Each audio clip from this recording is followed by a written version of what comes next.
Hi, I'm Zara Imtiaz. Welcome to Asian Agribiz podcast. Today, Arif Fakhruddin is speaking to Dr. Sudipto Haldar, Director of India's Agrivet Research and Advisory, about water quality, which is often an afterthought on many poultry farms. I hope you find this podcast both interesting and informative for your own practice. Hi, Dr. Haldar. Hi, good morning, Arif. Welcome to Asian Agribiz podcast. Thank you very much. Water quality is often an afterthought on many poultry farms. What is the definition of quality water? Yes, Arif, this is a very interesting question. You know that this water quality. Water quality is something which is a bit difficult to define. Because water quality is something which cannot be measured very easily and very visibly. That is the main problem. Often, whenever the feed is not performing, whenever the flock is not performing, the blame directly goes to the feed. But really, the producer or a feed manufacturer or any broiler integrator or layer farmer, they do not think about what about this water quality. The reason is only one, that the water quality is something which I have told earlier, that it is something difficult to define, it is something difficult to judge, and it is something difficult to determine. Now, to define water quality, there are certain parameters that one needs to keep in mind. One of the most important parameters is the microbiological parameter. Now, regarding this microbiological parameter, if you can look at this particular slide, you can see that ideally, the bacterial numbers in any water should be 0. So be it aerobic bacteria, total coliforms, Escherichia coli, or Pseudomonas, whatever the type of bacteria may be, the number must be 0. However, it is not always possible to get this 0 number. So there are certain acceptable limits. So the acceptable limit says that the total coliform numbers must be less than 50 per ml of water. But it should be kept in mind that the number of the potential pathogens like E. coli or Pseudomonas, they should be 0. And if it is more than 0, then definitely the water poses a threat for any poultry flock. Now, apart from these microbiological parameters, there are some physical parameters which should be considered to define the quality of water. One of the most important parameters which comes under the physical quality, that is the total dissolved solid. The total dissolved solid, if the quantity of total dissolved solid remains less than 1000 ppm, that means the water is very good and it is really safe to consume, and it must provide a very good performance for the birds. But anyway, it is not always possible to get water with less than 1000 TDS, 1000 ppm TDS of total dissolved solids. So the acceptable limit should be something less than 3000 ppm. And if it is less than 3000 ppm, I should say that that water is pure enough and it must not pose any threat for the flock performance. Apart from this TDS, there are a number of other parameters which you can see in this slide. And I should say that pH is one of the most important parameters that a producer must consider to define the quality of water. And this pH is important because it can be measured very easily. You can have one pH meter, and you can dip this pH meter in the water and you can measure the pH. And ideally, the pH should be something between 5 to 6 to define the water as a quality water. Why is quality water getting more important after the ban of in-feed antibiotics? Yes, this is very interesting question. Very interesting question. Now, if you have a look at this particular slide, you can see that water serves as a vehicle for a number of diseases.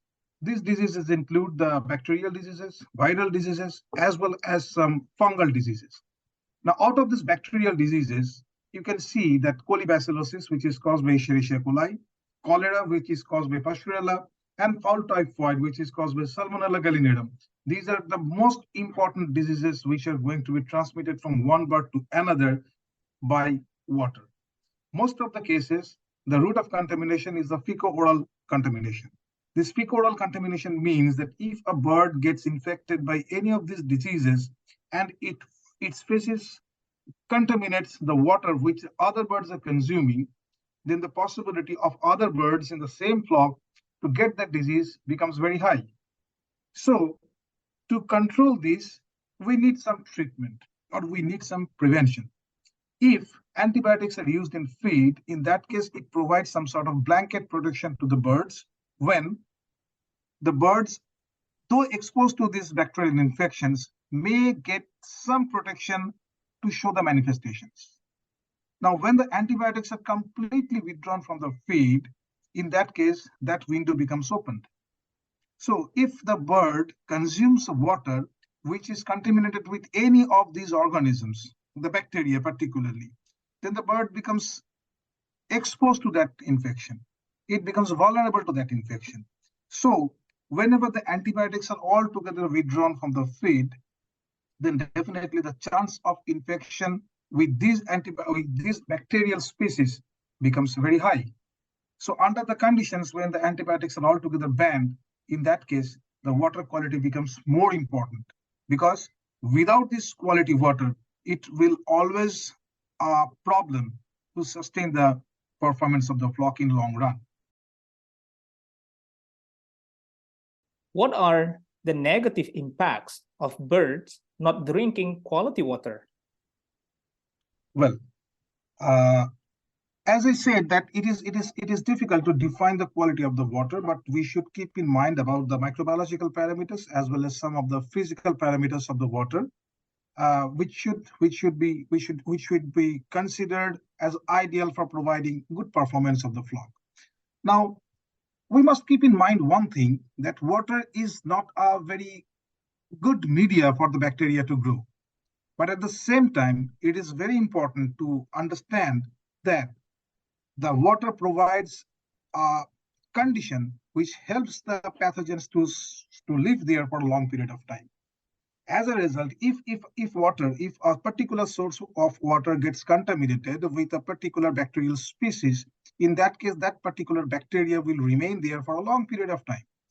That means that if that water is not changed, if that particular water is not cleaned or disinfected and is converted from a bad quality water to a good quality water, then that water will serve as a source of infection for the entire flock. This is more important because, as your last question said, that what will be the impact after the banning of the in-feed antibiotics. So if the antibiotics are not there in feed, so the birds become prone to that infection. The windows become opened. And so the possibility of infection is always very high. More importantly, the chicks, they are some sort of, you can say that they are precarious animals. And especially during the early phase of life, they are more predisposed to infection in the intestine, because there is no antibiotic coverage. There is no treatments which are available to treat the bird as such, and the water is contaminated. So unless the sufficient safeguard is given by means of other feed additives or by means of sufficient water treatment, and a bad water, a poor quality water, is always making the birds more vulnerable to intestinal diseases. So we can say that by controlling the quality of the water which is ingested by the birds, the occurrence of many diseases in a poultry flock can be prevented. If the birds are really denied of quality water, in that case, they become very much prone to infectious diseases. And these infectious diseases are mostly of bacterial origin. If you look at these pictures, you can see that what may be the consequences of consumption of poor quality water. These typical photographs, they are from the birds which suffer from colibacillosis. And these are all early age birds. That means the age of the birds were around, say, 10 to 12 days. So you can see these white patches over the liver.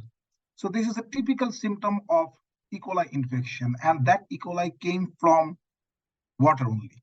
The water was contaminated. The flock was contaminated from the very beginning due to some sort of issues, and the water was contaminated by means of fecal-oral route of contamination. Followed by this, the infection took a severe shape, and as a result of this, the entire flock was infected, and it shows a dip in performance, poor body weight, mortality more than 10 to 12%, and severe morbidity. So if at the very beginning of the life, the performance gets compromised, in that case, it is always possible that you are not going to get the full genetic potential exploited from that flock. Now, if you look at these drinkers, you can see that how the quality of water is compromised. The first photograph, which shows a typical bell drinker, this shows the layers of feed dust present over the drinker. These layers of feed dusts actually makes the feed as well as the water contaminated with fungus.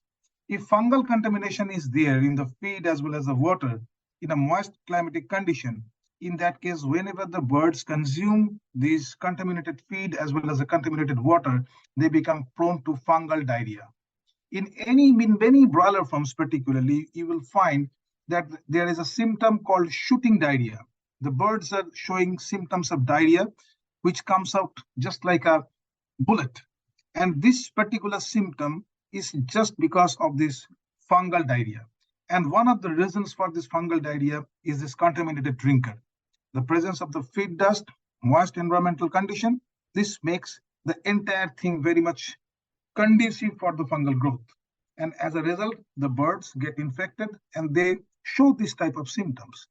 The second photograph, it is a very typical photograph which you can see in many of the farms, especially in the Indian subcontinent, particularly in Bangladesh. So this type of drinking water, this is a full of fecal-oral contamination. So this is extremely dangerous. And if birds consume this type of water, the possibility of any bacterial infection of enteric origin, that is very high. And under such a condition, it is really difficult to get a good performance out of any flock. So these are the factors which need to be considered by any producer, that what should be the quality of the water and what may be the consequences if quality water is not provided to the bird.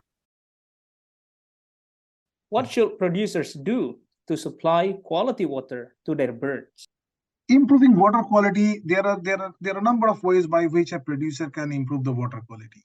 There are certain treatments which can be done very easily. There are certain equipment which the producers can employ at the farm level, by which the water quality can be improved. For example, the ultraviolet filters can be installed at the source of water. These ultraviolet filters actually it produces ultraviolet radiations which kill the bacteria and the viruses and many other organisms, which provides really a good quality of water to the birds. But the main problem is that the output of these ultraviolet filters are very low. As a result, if you consider for a large farm, it is really a challenge to obtain sufficient quantity of water or to maintain the water flow to the drinker level or the nipple level with the use of these ultraviolet filters. So this is one of the practical problem of using the ultraviolet filters, but definitely these ultraviolet filters are really good to provide quality water for any flock. The second option is to produce some sort of, what should I say, that electrolyzed water. This electrolyzed water, by means of some equipment, it actually creates hydroxyl ions, OH- ions, and these ions kill the bacteria. And at the same time, the beauty of this particular water is that it prevents the buildup of the biofilms. The biofilms are some sort of films which are developed inside the pipelines, and these biofilms actually serve as a source of potential infections. So unless the biofilms are cleaned regularly, they not only prevent the flow of the water, but at the same time it serves as a source of contamination, a source of infection. So if the biofilm development can be prevented by means of using this electrolyzed water, it is always good for any flock. Apart from this equipment, there are certain methods. For example, one of the cheapest and very effective method of purifying water is a chlorine dioxide or chlorine tablets. Very cheap and very effective. One point that has to be kept in mind while using these chlorine tablets is that what should be the free chlorine level at the drinker level. That means if I add, say, 100 ppm of chlorine at the source, I must ensure that at the end point of the nipple line, I should get at least 5 ppm of free chlorine. If I don't get the 5 ppm of free chlorine, in that case, I cannot say that the chlorine treatment is sufficient to kill all the bacteria. So this is very important. But otherwise, the chlorine treatment is considered to be very effective, cheap, and extremely acceptable option to treat the water and to provide quality water for the flock. There are other cleaners as well or disinfectants as well. For example, the peracetic acid. This is a broad spectrum disinfectant which is used to remove the biofilms, and at the same time it kills a good number of bacteria. But one of the problem of this peracetic acid is that it is very corrosive in nature, and it sometimes sounds to be dangerous for the persons who are using this peracetic acid while treating the water. Hydrogen peroxide is another option, and of course there are organic acids. Now, interesting point of using all this treatment procedure is that, be it chlorine or be it hydrogen peroxide, that the pH of the water is very important, as well as the TDS. So pH must be on the acidic side. That means it should be something around 5 to 6. And the TDS must be 1000, below 1000, or maybe it should be within the range of 1000 to 3000 ppm. If the TDS is high, if the pH is high, in that case, one cannot expect that any of these treatments will work. So while treating the water or while cleaning the water, the importance of pH and TDS must be kept in mind. So these are, in a nutshell, you can say that a producer can do to improve the quality of water. Thank you very much, Dr. Haldar. Thank you, Arif. Thank you very much. Thank you for listening to another Asian Agribiz podcast. Don't forget to subscribe to this show on Spotify, Apple Music, or wherever you get your podcasts.